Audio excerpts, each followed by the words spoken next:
Saudara-saudaraku, di Sabtu Sunyi 30 Maret 2024 ini, mari berdoa. Tuhan yang baik, kami menyebut nama-Mu dengan penuh syukur di hari Sabtu yang teduh ini. 7 minggu sengsara kami lewati bersama sebagai umat percaya, merenungkan makna sengsara dan derita-Mu bagi pengampunan dosa dan pertobatan hidup kami. Saat ini Tuhan, kami datang kepadamu, berteduh, membaca kitab suci, dan merenungkannya. Berkenanlah oleh Roh-Mu menolong kami untuk memahami firman-Mu. Di dalam nama Tuhan Yesus, kami berdoa. Amin. Saudara-saudari yang Tuhan Yesus kasihi, bagian Alkitab untuk kita pada Sabtu Sunyi 30 Maret 2024 hari ini terambil dari Injil Lukas pasal 23 ayat 50 sampai 56. Saya membacakannya bagi kita dari Alkitab TB2. Yesus dikuburkan. Adalah seorang yang bernama Yusuf. Ia anggota Mahkamah Agama dan seorang yang baik lagi benar. Ia tidak setuju dengan putusan dan tindakan majelis itu. Ia berasal dari Arimatea, sebuah kota Yahudi, dan ia menanti-nantikan kerajaan Allah. Ia pergi menghadap Pilatus dan meminta jenazah Yesus. Sesudah menurunkan jenazah itu, ia mengafaninya dengan kain linen, lalu membaringkannya di dalam kubur yang dibuat di bukit batu, di mana belum pernah dibaringkan jenazah. Hari itu, hari persiapan dan Sabat hampir mulai.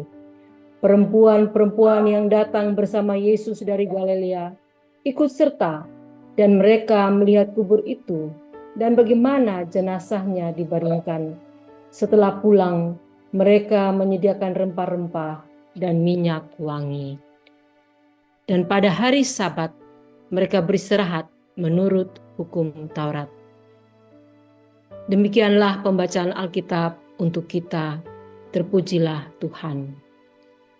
Saudara-saudari yang Tuhan Yesus kasihi, setelah 7 minggu Prapaskah dan Jumat Agung, hari ini kita tiba di Sabtu Sunyi, hari Sabtu yang mulia.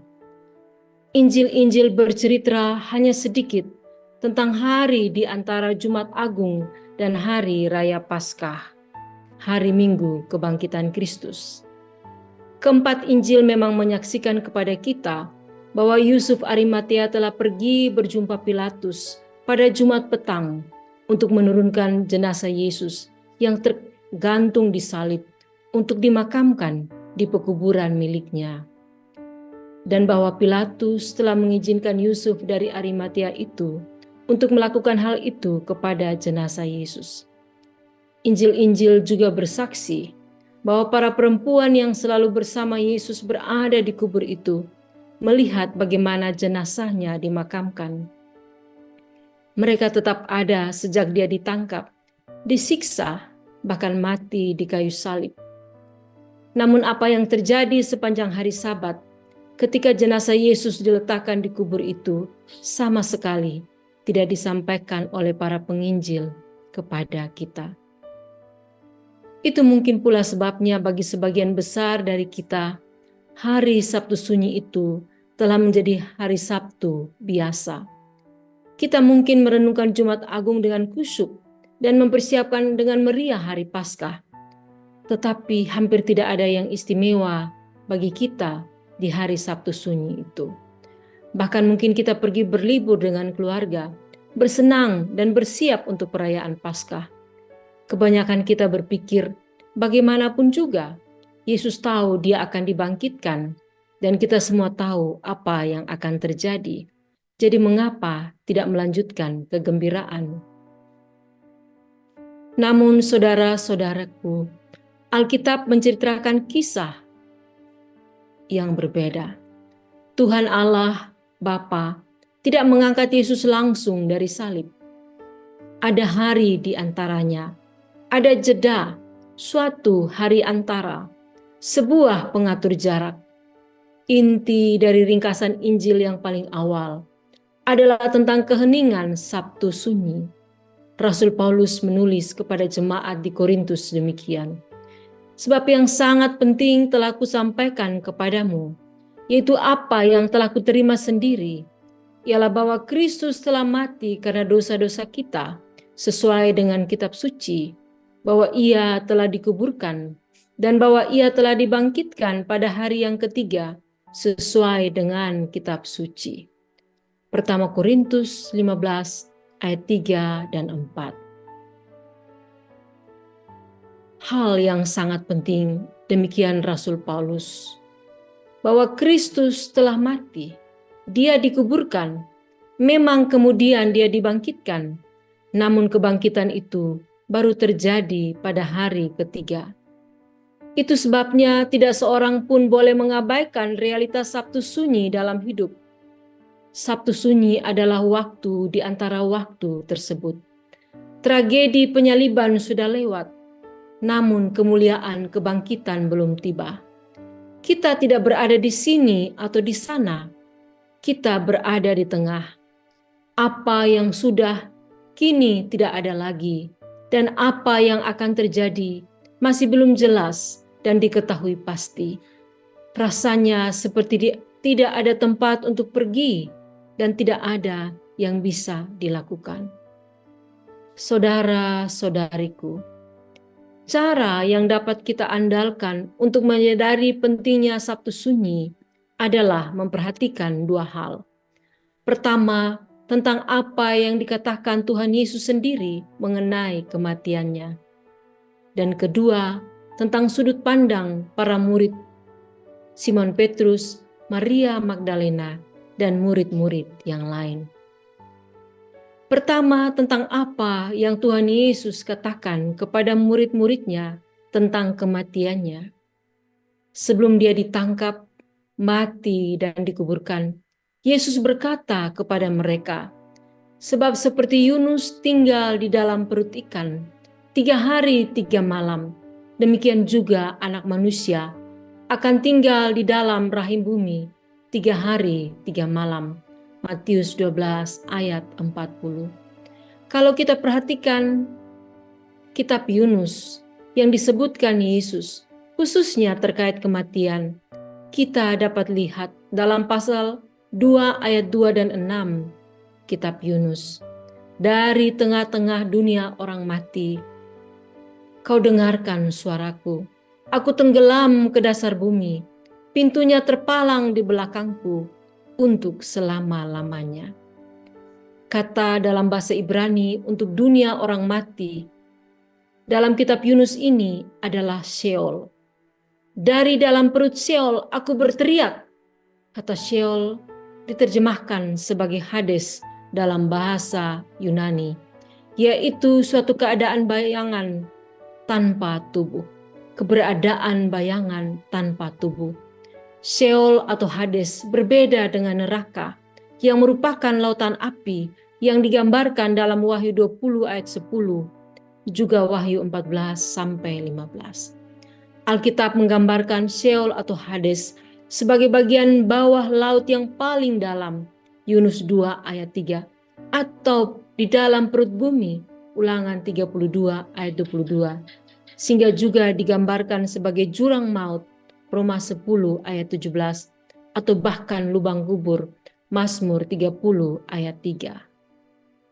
Deskripsi kitab suci ini ditulis sebagai kiasan puitis kepada makhluk hidup, karena sebagai manusia kita hanya bisa berspekulasi tentang alam roh ini. Tidak seorang pun yang pernah ke sana dan kembali untuk membawa laporan pandangan mata tentangnya. Kitab suci memberi gambaran kiasan bahwa di Sheol, seseorang berada dalam keadaan sadar namun terisolasi, terputus dari komunitasnya, dilupakan oleh makhluk hidup, dan tidak ada harapan untuk kembali. Pintunya terpalang di belakangku selamanya. Itu adalah kematian, dan Yesus memasukinya. Setelah tubuh manusia Yesus meninggal di kayu salib, jiwa manusianya memasuki dunia roh orang-orang yang telah meninggal ke suatu tempat di mana semua yang mati akan pergi. Dan berbeda dengan yang lain, yang meninggal, mereka terpalang dan tak bisa kembali. Yesus justru kembali. Dia bangkit. 35 kali dalam perjanjian baru kita membaca, Yesus dibangkitkan, ek nekron, keluar dari kematian, dari keadaan kematian dan kesendirian, dari dunia orang-orang mati. Saudara-saudaraku, antara salib di Jumat Agung dan kubur kosong di Minggu Paskah, jiwa Yesus memasuki keadaan kematian. Yesus tetap berada di bawah kuasa maut. Dia tidak segera diselamatkan atau dibangkitkan. Tubuh manusianya terbaring dalam kubur Yusuf Arimatea. Jiwa manusianya berada di alam kematian. Selama berabad-abad, banyak pertanyaan yang muncul mengenai apa yang Yesus alami di Sheol atau Hades itu. Apakah dia tidur? Apakah dia sedang beristirahat pada hari Sabat besar itu? Apakah dia berada di Firdaus seperti yang dia katakan dalam Lukas 23 ayat 43 kepada orang yang digantung bersama dia? Yaitu suatu keadaan penuh bahagia yang juga dikenal sebagai pangkuan Abraham dalam Lukas 19 ayat 22. Ataukah Yesus secara aktif disiksa seolah-olah dia berada di neraka? Apakah dia menyatakan kemenangannya kepada roh orang mati dan bahkan makhluk malaikat yang berada di bawah? Ada banyak pertanyaan, dan pertanyaan-pertanyaan itu bisa membawa kita pada pertimbangan yang sehat mengenai pribadi dan karya Yesus, tapi juga bisa membawa kita pada banyak kontroversi. Sebaiknya kita tidak berspekulasi untuk mendapatkan nilai Alkitabiah dari Sabtu Sunyi. Saudara-saudariku, Sabtu Sunyi menceritakan kepada kita bahwa Yesus memasuki kematian. Jaraknya cukup jauh sehingga ia benar-benar merasakan kematian itu dan merasakan pedihnya berada dalam genggaman maut. Ibrani 2 ayat 9, Kisah Para Rasul 2 ayat 24. Dia sepenuhnya memasuki negeri yang tidak ada seorang pun yang kembali dari sana. Dia menanggung kesepian yang luar biasa dalam kematian sebagai bagian dari penebusan kita. Dan persis di sini, kematian Yesus merupakan kabar baik bagi kita. Oleh karena Yesus telah masuk ke kegelapan itu, maka kita tak perlu gentar memasuki kematian. Mazmur 139 berkata, kegelapan tak lagi gelap dan malam telah menjadi terang siang. Jika aku mendaki ke langit, Engkau di sana. Jika aku menaruh tempat tidurku di dunia orang mati, di situ pun Engkau. Yesus turun ke dalam kematian. Dia menjadikan semua kegelapan itu miliknya. Kematian menangkap Yesus saat dia memasukinya sepenuhnya. Namun kemudian, dalam kebalikan yang besar, Yesus menangkap dan menaklukkan kematian. Dalam kebangkitannya, Yesus memenuhi kegelapan itu dengan terang kehadirannya. Dia menghilangkan kesuraman itu selamanya bagi mereka yang mempercayainya. Jadi suatu saat ketika kita mati, kita dapat berpegang teguh pada kebenaran. Kegelapan pun tidak gelap bagimu. Mazmur 139 ayat 12. Sama seperti Yesus menanggung segala dosa kita, Ia pun menanggung semua kematian kita yang sepi sebagai miliknya. Maut tak lagi menakutkan, kematian tak lagi menyeramkan. Dalam 1 Korintus 5 ayat 55-57, Rasul Paulus berkata, "Hai maut, di manakah kemenanganmu? Hai maut, di manakah sengatmu? Sengat maut ialah dosa, dan kuasa dosa ialah hukum Taurat. Tetapi bersyukur kepada Allah yang telah memberikan kepada kita kemenangan oleh Yesus Kristus Tuhan kita." Kita dapat menghadapi Sabtu Sunyi dengan teguh, dalam iman bahwa kita tidak sendirian, bahkan di bagian bumi yang paling bawah. Saudara-saudariku, Sabtu Sunyi bukan hanya tentang sikap iman kita terhadap kematian. Sabtu Sunyi adalah juga tentang ketakutan, kebingungan, dan keputusasaan para murid yang ditinggal Yesus. Karena itu, mari kita lihat hal yang kedua dari renungan Sabtu Sunyi saat ini, yaitu tentang apa yang terjadi dengan murid-murid pada hari Sabtu suci itu, the Holy Saturday, the first Holy Saturday. Mereka rupanya berduka pada saat semua yang lain bersuka cita. Mereka berduka atas salib Yesus ketika seluruh penduduk Yerusalem merayakan Paskah dengan sorak-sorai. Mereka mengurung diri, mungkin karena takut dieksekusi sebagai kaki tangan Tuhan mereka yang disalibkan itu. Beberapa orang mungkin tidak tahu siapa lagi yang dapat dipercaya ketika Yudas, salah satu murid yang dekat dengan Yesus, berkhianat. Maka siapapun bisa menjadi pengkhianat yang membocorkan informasi tentang mereka. Banyak juga dari mereka yang bergulat dengan rasa bersalah atas kegagalan mereka sendiri. Seperti Petrus menyangkal Yesus 3 kali. Yakobus dan Yohanes serta murid-murid yang lain gagal untuk berjaga-jaga bersama Tuhan dan guru mereka. Mereka takut, malu, bingung, muram, dan kecewa. Narasi tentang Yesus sebagai Mesias politis dan kemenangannya yang mudah terhadap berbagai kekuatan politis dan agama telah tersapu habis. Tuhan mereka telah diambil, harapan mereka pupus. Kita mendengar keputusasaan dalam kata-kata salah satu murid di jalan menuju Emmaus. Kami tadinya berharap dialah yang akan menebus Israel. Lukas 24 ayat 21. Saudara-saudariku, ada gaung Sabtu Sunyi dalam semua penderitaan umat Kristiani sebelum kedatangan Kristus kembali. Dalam merayakan Paskah sekarang, banyak dari kita terisolasi dalam kesedihan dan ketakutan, dalam kesakitan dan kelemahan. Beberapa dari kita mungkin bergulat dengan kegagalan, kekecewaan, dan kemuraman hidup. Mungkin kita menyadari bahwa kita tidak sekuat atau kebal seperti yang kita bayangkan saat menghadapi berbagai krisis dalam kehidupan. Dan bahkan ada pula yang merasa Tuhan tidak ada, tidak mampu menyelaraskan kejadian yang kita alami dengan rencana kebaikannya.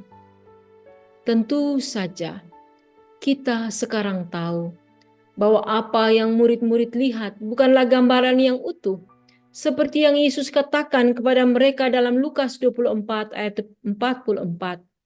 Inilah perkataanku yang telah kukatakan kepadamu ketika aku masih bersama-sama dengan kamu, yakni bahwa harus digenapi semua yang ada tertulis tentang aku dalam kitab Taurat Musa dan kitab Nabi-Nabi dan kitab Mazmur.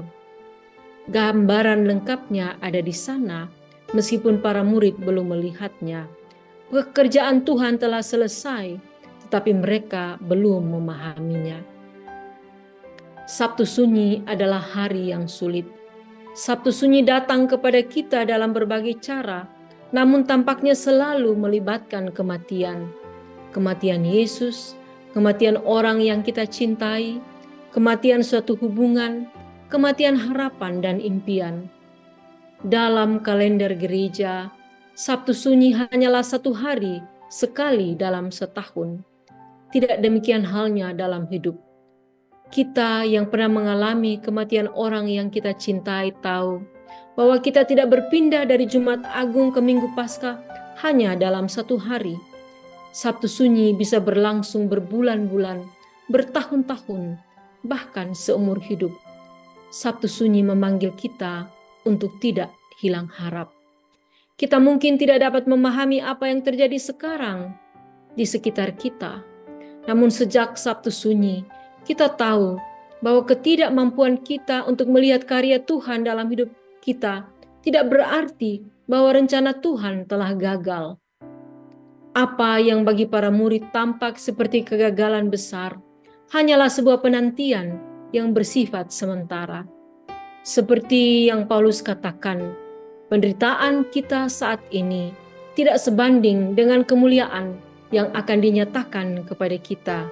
Roma 8 ayat 18. Berapapun lamanya Sabtu Sunyi kita berlangsung, kita tahu bahwa Paskah adalah masa depan dan bahwa Kristus akan datang kembali. Kita belajar dari Maria Magdalena dan Maria yang lain yang duduk di seberang kubur Yesus. Mereka diam. Tidak banyak yang bisa dikatakan pada Sabtu Sunyi. Apa yang bisa dikatakan? Sabtu Sunyi mengajarkan kepada kita bahwa tidak ada jawaban yang mudah dan memuaskan. Sabtu Sunyi adalah hari hening, menunggu dan bertanya-tanya, mengingat dan berharap. Namun kita dipanggil untuk tetap setia. Tidak banyak yang bisa dilakukan kecuali menyadari kenyataan yang ada, memandang kepada kubur Yesus. Seperti kedua murid perempuan itu. Dan kelak, kedua perempuan itu, Maria Magdalena dan Maria yang lain, menjadi orang pertama yang Yesus sapa pada Minggu Paskah. Jadi, percayalah pada keheningan dan penantian. Diam, ingat, berharap, berdoa. Ini adalah Sabtu Sunyi, dan Tuhanmu yang mencintaimu sedang bekerja. Selamat berhening, selamat berteduh, selamat Sabtu Sunyi. Mari berdoa. Ya Tuhan, di Sabtu Sunyi kami datang. Belajar bersama-sama Maria Magdalena dan perempuan-perempuan lain yang mengasihi Yesus dan yang dikasihinya. Kami belajar untuk berharap. Kami belajar untuk menanti. Kami belajar untuk berhening, untuk berdiam. Tapi tidak hilang harap, tapi tidak putus asa. Memandang ke kubur Yesus dengan iman. Bahwa kematian bukan kata akhir, karena fajar Paskah akan terbit. Di salib-Mu, di kubur Yesus, kami letakkan harapan-harapan kami. Kami bawa hidup kami. Di dalam bagian bumi yang paling bawah sekalipun, Engkau sudah ada di sana. Dan karena itu, dalam pergulatan hidup yang paling berat, dalam krisis berlapis yang kami alami, kami percaya kami tidak sendirian. Tuhan bersama-sama dengan kami. Di dalam nama Tuhan Yesus yang sudah masuk ke dalam kematian, bangkit darinya, kami serahkan hidup dan harapan kami. Amin.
Program Pembaca Baru Alkitab atau PBA pada dasarnya adalah program pemberantasan buta aksara berbasis Alkitab. Program PBA merupakan kepedulian Lembaga Alkitab Indonesia untuk membantu umat Kristiani agar memiliki kemampuan dasar baca dan tulis. Karena mereka tidak akan mengerti dan memahami firman Allah jika mereka tidak bisa membaca Alkitabnya. Program ini dijalankan berdasarkan permintaan dari gereja, organisasi, atau pemerintah yang disampaikan kepada LAI, kemudian dilanjutkan dengan survei terkait kebutuhan membaca bagi warga yang akan melibatkan sinode atau keuskupan daerah terkait, dilanjutkan dengan pengolahan data survei sampai keputusan pelaksanaan program. Setelah itu, akan dilanjutkan dengan penyusunan rencana dan anggaran program, pencarian dana hingga pada pelaksanaan program yang diadakan selama 11-12 bulan.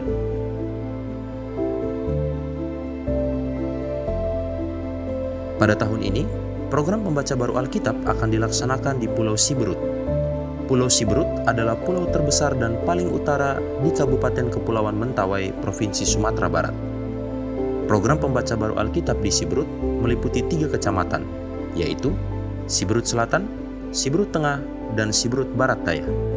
Ya, puji Tuhan, ya kita bersyukur Lembaga Alkitab Indonesia memiliki program ini untuk membantu masyarakat yang ada di Mentawai, khususnya di Pulau Siberut ini. Dengan adanya program ini, dari yang tidak tahu membaca menjadi tahu membaca.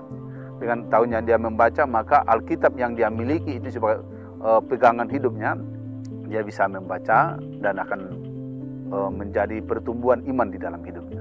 Kondisi geografis Pulau Siberut terdiri dari hutan-hutan terpencil, sehingga lokasi PBA hanya memiliki sedikit jalur darat dan harus ditempuh dengan berjalan kaki.